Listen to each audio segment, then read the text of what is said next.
Florida doing business as One Plant Florida.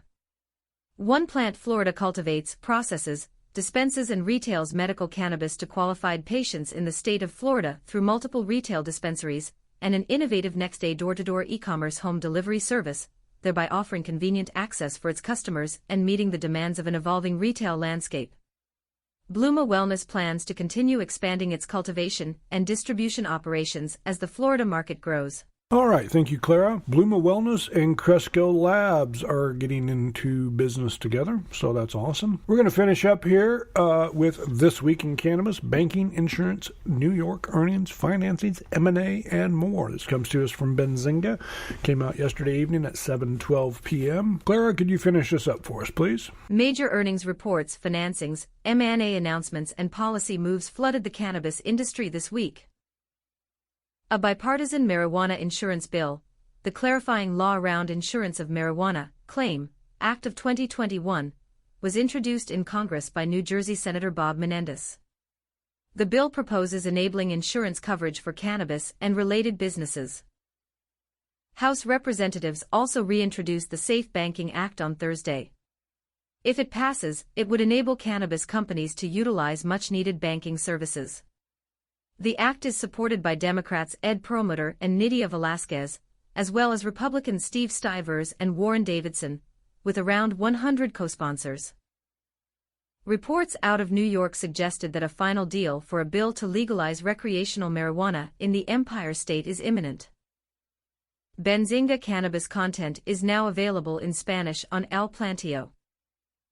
In addition, we learned New York Governor Andrew Cuomo may have agreed upon two provisions of submitted legislation in regards to home growing and social equity funding. The effects of this decision could greatly affect the fate of a number of large and medium-sized multi-state operators, or MSOs, within the Empire State and New Jersey. Check out Cantor Fitzgerald's report explaining why speedy marijuana reform in New York may crush New Jersey's market potential, and which publicly traded companies stand to benefit the most. Despite the good news, cannabis stocks experience high volatility this week, ultimately trading down. Over the last 5 trading days of this week, the Fongo Alternative Harvest ETF, NYSE, MJ lost 0.9%. The AdvisorShares Pure Cannabis ETF, NYSE, YOLO tumbled 1.1%. The AdvisorShares Pure US Cannabis ETF, NYSE, MSOS dropped 0.5%. The Cannabis ETF, NYSE, THCX was down 1.7%. The Amplify Seymour Cannabis ETF, NYSE. Earnings reports. Notable players like Green Thumb Industries Incorporated, CSE, GTII, XPIF, Hexacorp, TSX, HEXO, NYSE, HEXO, and Sundial Growers Incorporated, NASDAQ, SNDL, disclosed their quarterly earnings, posting relatively strong results. As we start to get more earnings reports for the fourth quarter, we continue to see some of the largest cannabis companies put up huge numbers. Unfortunately, there is some concern over the increasing amount of debt some of these big firms are taking on. The fear is that at some point these debt payments will come due, and it won't be pretty, Deborah Borchardt, editor-in-chief of Green Market Report, told Benzinga. Green Thumb Industries Incorporated touted a pop in revenue and a proclamation from CEO Ben Kaffour that the real fun is just beginning. Fourth quarter revenue increased by 12.8% as of December 31, 2020, and 133.8% year-over-year, to $177.2 million. Hexacorp achieved a positive adjusted EBITDA of $202,000 in the second quarter of 2021. This represents the 7th consecutive quarter of adjusted EBITDA improvement for the Ottawa-based company. And Sundial Growers Incorporated, NASDAQ, SNDL, reported fourth quarter sales of $13.9 million, exceeding analyst expectations of $12.07 million by 15.16%. Following the report, Fitzgerald analyst Pablo Zwieniek maintained a neutral rating on the stock. Sundial is in a transition phase, he said in a note, citing ongoing cost-cutting efforts and a regearing of its cultivation facilities. Also this week, Sundial and SAF Opportunities LP entered a 50/50 JV to focus on cannabis-related verticals.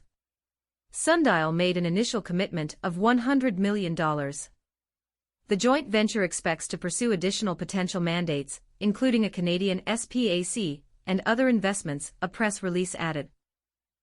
Find all the details on these and other earnings reports on Benzinga Cannabis Earnings Center. Financings and M&A. GrowGeneration Corp., NASDAQ, GRWG, went on an acquisition spree, acquiring Charcoir, a professional-grade growing medium made from 100% coconut fiber. Hydroponic and Organic Fertilizer Store, 55 Hydroponics, and Aquarius Hydroponics, a garden supply center with hydroponics equipment, lighting, and nutrients. Cannabis e-commerce platform Dutchie closed a $200 million Series C funding round led by Tiger Global, boosting the company's valuation to $1.7 billion. Separately, Dutchie agreed to acquire Greenbits and LeafLogix, two enterprise resource planning and point-of-sale software solutions serving the cannabis industry. Cannabis-focused commercial real estate finance company AFC Gamma Incorporated, NASDAQ, AFCG, started trading on the NASDAQ, following an offering of some 6.25 million shares of its common stock at $19 per share. Shares closed at $23 on Friday. Greenrose Acquisition Corp., NASDAQ, NERSO acquired Shango Holdings Incorporated, Theraplant, LLC, True Harvest, LLC, and FutureWorks LLC, D.B. The Health Center, for approximately $210 million.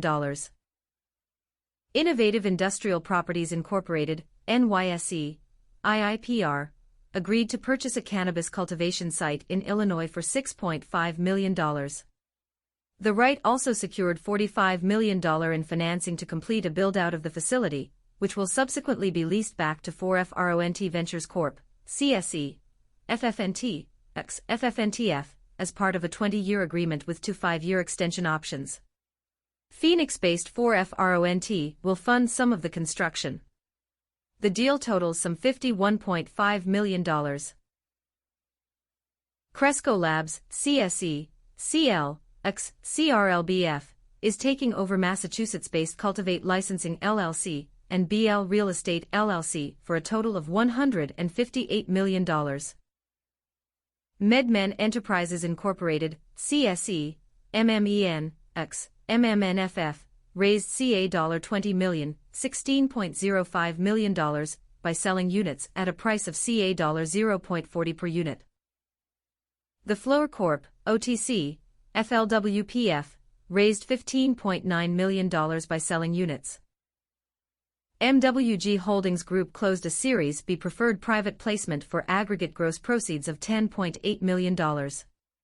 The investment will accelerate our cannabis retail expansion and vertical integration, positioning MWG to open up to 12 new California dispensaries in 2021, MWG and Perfect Union CEO David Spradlin told Benzinga.